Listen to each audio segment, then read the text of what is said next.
welcome back to Sense and Sensitivity. Today we're talking all about cleansers. My favorite cleansers, ones I've tried that didn't work for me, and my whole philosophy on cleansing for rosacea and other sensitive skin types. I think cleansing is probably the most important step in the skincare process because none of the other ingredients you use are really going to be able to function at their best if you're not cleansing your skin well. It also helps keep our skin clear, free of breakouts. It helps us remove the pollution and any other daily grime, and it just feels great to wash your face at the end of a long day. Ever since I was diagnosed with rosacea, I started deep diving into proper cleansing. I'll link some videos below that really helped expand my knowledge and understanding of the facial cleansing process and how your skin should feel after cleansing. There's been a lot of trial and error for me with finding cleansers that work because some of the ones that most dermatologists recommend haven't worked for me. What I've found over the past few years is that foaming cleansers just don't work for me at all, period. Not sensitive skin-friendly ones, not unscented ones, not gentle foaming cleansers, not soap-free foaming cleansers. None of them work for me. And so what I found is the best process is to double cleanse, very gently using first an oil-based cleanser, followed by a gentle cream or milk cleanser. All of the cleansers I'm going to discuss today are made or labeled for sensitive skin. Now, I'll talk about some that I really like and the ones that I use religiously, as well as some other ones that I've tried in the past that just didn't work for me and why. Double cleansing is the best way I've found to efficiently cleanse my skin thoroughly without drying it out or damaging it any further. So my first step is to use an oil cleanser.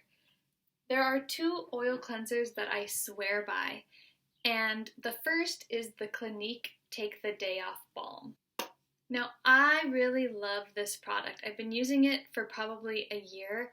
It's a solid, waxy balm, and you just scoop a little bit out, massage it between your fingers, and it becomes really thin oil. Rub it all over your face, and then when you add water, it emulsifies into a milk and it rinses clean. I've loved this product, and I am so sad to say that I'm going to stop using it because I just reread the ingredients and discovered that it had polyethylene. I didn't know what that was, but it's actually a liquefied plastic. So I love this one. I think it's great for people with rosacea. It really does a great job of removing makeup, sunscreen in one fell swoop. It leaves your skin feeling very clean. Borderline a little bit dry for me, but still really good. Has never irritated me. And doesn't irritate my eyes either. So if polyethylene isn't a concern for you, or if we find out down the line that this formula doesn't affect the waterways, then I think it would be a fine and a great one to try. The other oil cleanser I'm going to talk about is the one I'm currently using and will be using for the foreseeable future. And it is the Marie Veronique and Christina Holy Pure and Essential Oil-Free Oil Cleanser. Now this is a totally different oil cleansing experience. It's in a glass bottle, it has a pump top, and it's a liquid oil. Now what's so interesting about this is that it actually has cleansing ingredients suspended in the oil. So just like the Clinique, it will emulsify once you've massaged it in and added some water and rinse away really cleanly, but it leaves a much more cushiony and almost oily feeling on the skin. So if you don't like to have any sort of oily feeling on your skin, you may not like this, but I absolutely love it. It leaves my skin feeling so comfortable. It does a really good job of cleansing away all the makeup, sunscreen, and impurities if you do it correctly, which means you have to cover the top and shake the bottle really, really well to mix all of the cleansing ingredients that are suspended in the oil. And then you just pump out a little bit. Now it looks like this weird mixture of clear oil with little grains in it, and I'll show you. Can you see how there's oil, but then there's also this little chunk here? So that is part of that cleansing agent, and it massages very smoothly into the skin, and then once you add water, it does turn milky. You see that? And it'll rinse away. This line was actually created for rosacea prone skin specifically, so the whole line of products It's the Gold line from Marie Veronique. It's with an esthetician named Christina Holy. It's completely essential oil and fragrance free, and the only extracts and ingredients they use are scientifically proven to help rebuild the skin barrier and support healthy skin functioning for compromised skins, such as those of us with rosacea. So I can't say enough good things about this line. I'll do a whole overview of this line at a different time because I've tried all of the products and I have a lot of things to say about them. But I love this cleanser. Now, I find this one to be completely unscented, and this one is also unscented, but it has an oil smell, kind of like a cooking oil smell. So because it doesn't have essential oils or anything, you're not going to get a beautiful flowery fragrance or something fruity like you will a lot with other oil cleansers. They kind of add those aromas to help cut the smell of the natural oil. This is super, super natural, so in that sense, it's going to smell like sunflower oil, maybe even sort of a French fry smell, but I can't say enough great things about how I love this cleanser, how well it works, and the feeling of comfortability it leaves on my skin. So these are my top 2 choices for oil cleansers. So let's go into the second part of my double cleanse. This is where some people would use a water-based gel or foaming cleanser, but I haven't found either of those to work well for my skin because even the gentlest ones still feel too stripping, and my skin just can't bear that super clean feeling on the skin. It needs to feel moist and cushioned at all times, basically. So I use creamy and milk cleansers, and I'll show you a few of my favorites. The Beauty Counter Counter Match Cleansing Milk, this is the old packaging, has been one that I have been loving for about the last 6 months, and I sadly just found out that it's being discontinued and they've come out with a foaming cleanser to replace it, which is probably great for some people but doesn't work for me at all. So I've loved this cleanser, super gentle. It's a really thin liquidy milk, which is hard to find, especially in an unscented version like this. It has some beautiful oils like plum oil, which gives it a kind of marzipan or almond smell, but there are no essential oils, there are no other plant extracts, and I've just found it to be very, very gentle and moisturizing on my skin. So I have loved this, but sadly I have to move on from it because it's being discontinued. So what I'm doing instead, and I actually have a Dermstore order being delivered in a few days, is I'm going back to my old tried and true, which is the Aven Tolerance Extreme Cleansing Lotion. So that one is in a big plastic tube and you just squeeze them out and it just looks like a plain white cream. Absolutely no scent to that one. Super simple, gentle ingredients, and I just use that as the second part of my cleanse. I'll massage it over my face just to get any last remnants off, and also honestly to help re-moisturize my skin even further before I go on to moisturization. So rub that into my skin, rinse it off, and yeah, that's going to be the one. I've used it in the past. I used the Aven Tolerance for probably a year and I loved it. But when I tried a sample of this, I really loved it, and I loved the thin consistency because this is the milk. The Aven is a cream, but it's being discontinued, so going back to the Aven. So after I've double cleansed, I have a magic product that I use that I swear by. It's one of my holy grails, and it is thermal water. If you've done research on rosacea, you've probably come across different brands. Aven has one, La Roche-Posay has one, Evian has one, and this is by Vichy. I've tried all of them. I think they're all great. I go with whichever one is on sale. Sometimes I find them at TJ Maxx for a great deal, or CVS will have a coupon, but I use this all the time. It just sprays the most beautiful, thin, fine mist. It's very cooling. It's just mineral water, apparently from some springs in France, and I don't know what to tell you. You want to think it's just canned expensive water, but it is so soothing. What I'll do when my skin is really irritated is spray this on some cotton pads and leave those on my skin for 15 or 20 minutes and continually spray it on top, and the redness and any bumpiness I have will be significantly reduced after that. So every night after I cleanse my skin, I'll spray it with this and then go on to any of my other moisturizing steps. So it's kind of like it's a toner, but not really because it's just water.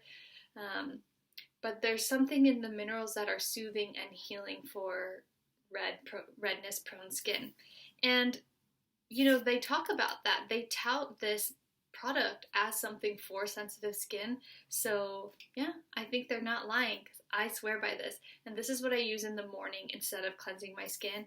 I might splash a little water from the sink, pat dry my skin, and then I'll spray a layer of this before I go on to apply moisturizer and sunscreen.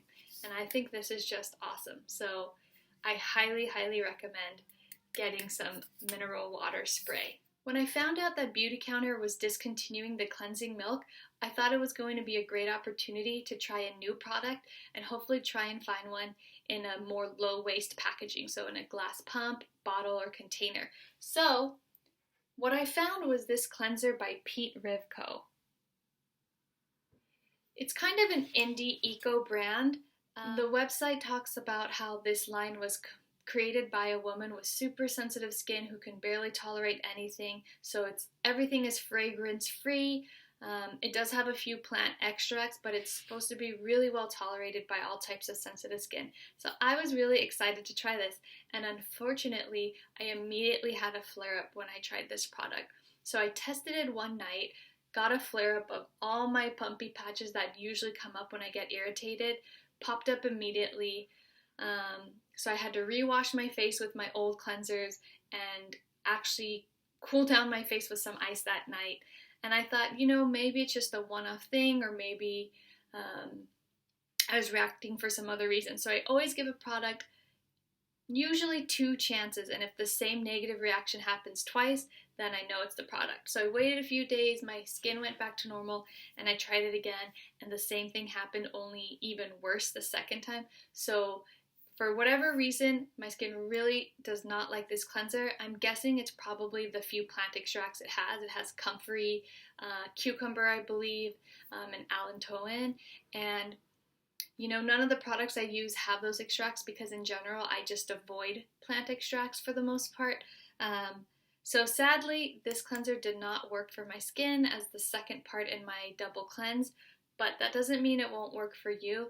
I would recommend getting their sample size. They have a 1-ounce bottle. I wish I had done that. But Pete Rivco, I love the concept. I love the packaging and the ethos of the brand, but this one did not work for me. Let's talk about some other rosacea-friendly cleansers that I've tried that did not work for me. One that gets discussed all the time as a wonderful cleanser for rosacea-prone skin is Vanicream.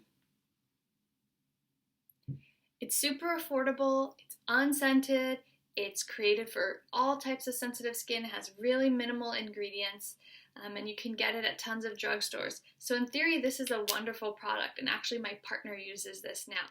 I found with this cleanser that on the one hand, if I used a small amount, it didn't remove my mineral sunscreen, especially if I was wearing waterproof sunscreen, and if I tried to use more product to help lift the dirt and oils from the different products I've used during the day, it dried out my skin too much. So yeah, it's a really nice, affordable, light, foaming gel cleanser, but it just doesn't work for my skin. Now there are a few other cleansers I've tried over the years that also didn't work for my skin.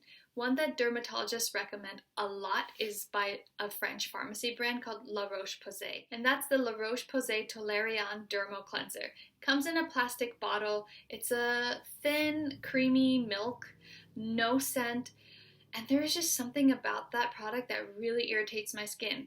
First, I found that on its own, it doesn't really remove any makeup or sunscreen, so it definitely has to be the second part in a double cleanse. But even still, once my skin is clean and I put that on, it just irritates me. Lastly, I'll talk about 2 cleansers that I'm curious to try but haven't. The first is the CeraVe Hydrating Cleanser. I've heard a lot of good things about this cleanser, but I've also read mixed reviews from people with really sensitive skin and people on rosacea forums. Many of them say that it does irritate or leave their skin having a burning sensation, so I've been hesitant to try it because it's just awful every time I have to go through that with a new product. So when I find products I like, I just kind of stick to them and I don't start sampling other things. But perhaps in the future, I'll try it. I know they're starting to make sample sizes of those products now, or travel sizes, so I might pick one of those up and try it out.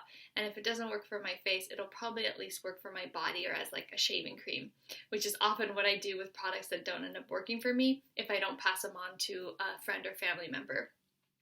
So let me know below if you've tried the CeraVe Hydrating Cleanser and what your thoughts on it were. So to sum it all up, I think cleansing is of the utmost importance for all skin types, and especially for rosacea prone skin. It's a really delicate balance between making sure our skin is clean so that any of the healing ingredients we put onto our skin afterwards can really do their job to help our skin function properly, while also being super gentle and not stripping our barrier any further. And that's a tall order, while also finding cleansers that are unscented and don't have other irritating ingredients, and hopefully good for the environment. But what I found over the years is that a gentle double cleanse at night and no washing of my face in the morning, just the rinse with water, is the best way for me to create my foundation for healthy skin. And how I do that is that oil cleansing step followed by a gentle cream or milk cleanser. You might have luck with an oil-based cleanser and a gentle gel cleanser, or maybe even a really gentle foaming cleanser. I think it all depends on your skin type and the texture you like a product to leave on your skin. My skin is more on the dry side, so anything that feels stripping or even just that squeaky clean feeling just makes me feel miserable. I need everything to feel replenishing and cushioning and juicy. But if you're somebody who's more on the oily side, or particularly you get more oily skin in the summer, then a light foaming or gel cleanser might be great for you. I hope you found this video helpful. Don't forget to like and subscribe, and stay tuned for more content from Sense and Sensitivity. Talk soon.